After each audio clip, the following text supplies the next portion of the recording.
Victoire de l'opposition RPR dans l'élection municipale d'Antony en banlieue parisienne. Un peu plus de 51% des voix pour M.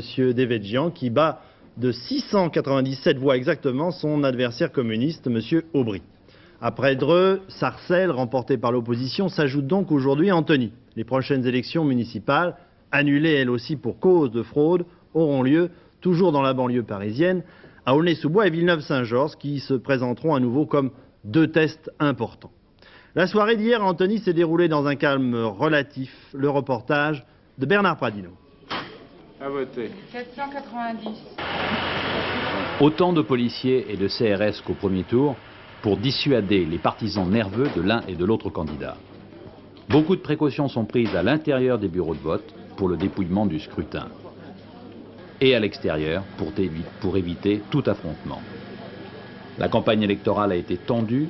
On sait également que le résultat de ce quatrième tour sera serré.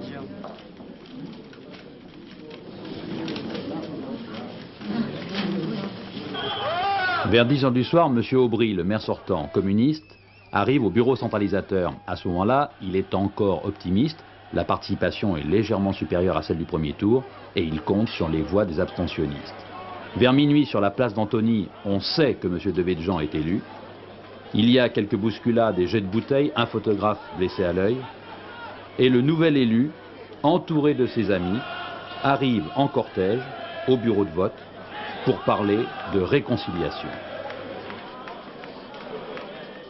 Je crois que les premières mesures à prendre seront des mesures nécessaires pour réconcilier les Antoniens entre eux.